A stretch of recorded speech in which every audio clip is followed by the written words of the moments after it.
Mes chers élèves, soyez les bienvenus dans votre chaîne Le Régional avec Ahmed.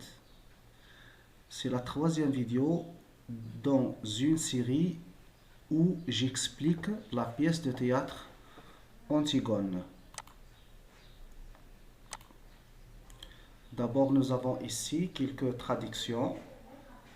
Un aveu, tenter, ensevelir, courageuse, un orgueil, un cadavre, au-dessus, craindre, puissant, pour donner une leçon, un peuple. Je passe au premier axe.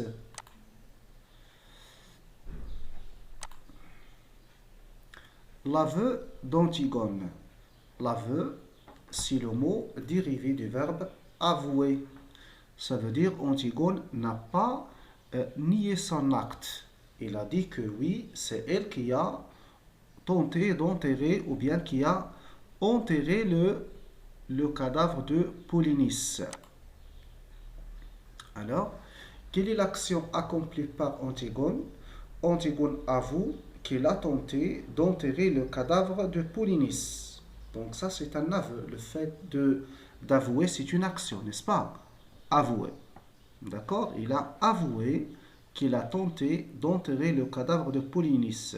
Il n'est pas nié. Il reconnaît qu'il a tenté, qu'il a essayé d'enterrer le cadavre de Polynice. Donc, à travers cet aveu, nous faisons une interprétation.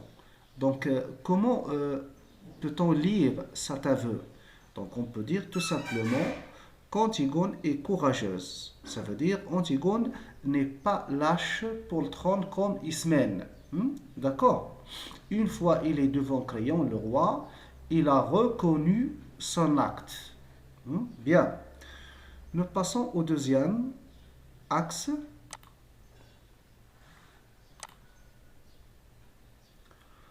Antigone, orgueil d'Édipe. Je dis Édipe ou bien Oedipe, c'est la même chose. On peut prononcer ce mot de deux façons. Je relis Antigone, orgueil d'Oedipe. Donc revenez à la première, la troisième plutôt diapo pour savoir qu'est-ce que ça veut dire orgueil en arabe. D'accord? Alors, selon Créon, Oedipe selon Créon, Antigone selon Créon. Alors, selon Créon, Oedipe est au-dessus des autres. Pourquoi? Il a tué son père, s'est marié avec sa mère et est devenu roi du royaume de Thèbes. Je ne vais pas tout citer. Vers la fin de son parcours, il s'est crevé les yeux et quitte le royaume de Thèbes, bien sûr, vers la capitale Athènes, accompagné de sa fille Antigone. Bien. Alors, selon Créon, Oedipe a eu le courage, il a eu l'audace d'assumer la responsabilité, d'accord? Il s'est crevé les yeux et a quitté le royaume de Thèbes. Et il a assumé la responsabilité envers quoi? À propos de quoi? Vous savez bien qu'il a commis, c'était un inceste. Il a tué son père et il s'est marié avec sa mère. Et une fois la vérité éclate, il s'est crevé les yeux et quitte le royaume de Thèbes.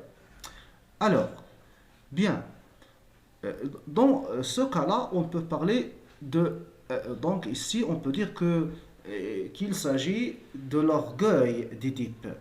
Alors, selon Créon, Antigone essaye de faire comme son père, d'être comme son père. Comment? Il aspire à être au-dessus des autres.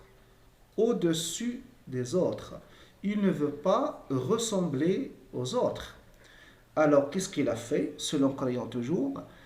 Il a bravé la loi de Créon sans craindre d'être condamné à mort. Il sait bien qu'il va être condamné à mort, qu'il va être jeté dans un trou, qu'il va être muré. Malgré tout cela, il a accompli son entreprise, à savoir l'enterrement du cadavre de Polynice. C'est pour cette raison-là que Crayon l'appelle orgueil d'Édipe. Orgueil d'Édipe. Bien, on passe. C'est le dernier axe. L'affaire Polynice, une leçon pour le peuple. Donc, on pose une question, pourquoi Crayon a-t-il refusé d'enterrer le cadavre de Polynice? D'accord? Après, on verra que et Étiocle et Polynice sont des traîtres. Les deux sont des traîtres. Même Étiocle a essayé de tuer son père, Oedipe, n'est-ce pas? Mais voilà, donc Crayon a pris la décision. Même leurs cadavres ne sont pas définissables. D'accord? Il a dit, voilà, il a pris le cadavre le moins abîmé, il a dit, voilà, celui-ci c'est Étiocle, et l'autre, celui-là, c'est Polynice. Il a pris la décision, voilà, de punir l'un et de récompenser, voilà, récompenser entre parenthèses, parce que les deux sont des traîtres. Enterrer l'un et refuser d'enterrer l'autre. Tout cela juste pour donner une leçon au peuple. Ça veut dire, ceci est une leçon pour le peuple. Il veut faire peur au peuple. Donc, Crayon dit à son peuple, voilà, j'ai le pouvoir de punir et également le pouvoir de récompenser. Donc, quiconque qui ose braver ma loi sera sévèrement puni. Alors, nous avons ce tableau-là, action de Crayon. Donc, quelle est l'action de Crayon? Ou bien, on peut dire, la décision de Crayon, c'est de ne pas ensevelir le cadavre de Polynice. Ça veut dire, il a pris la décision de ne pas donner une sépulture à Polynice. Pourquoi? Il a dit au peuple que Polynice est un traître. C'est vrai, Polynice est un traître car il s'est rallié avec cette armée étrangère. D'accord? Pour bien sûr, pour détrôner son frère Éthéocle qui a refusé de lui céder la place.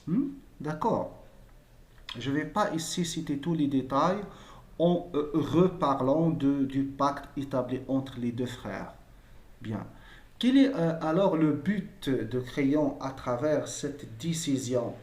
Quel est son objectif? Quelle est sa visée?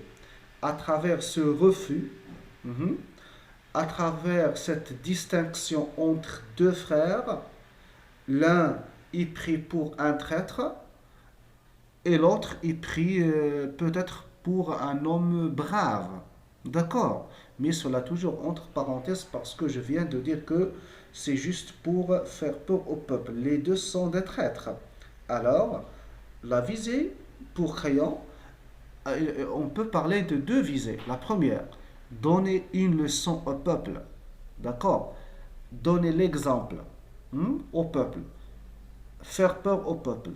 Et en même temps, se montrer puissant. Puissant, c'est l'adjectif dérivé de puissance.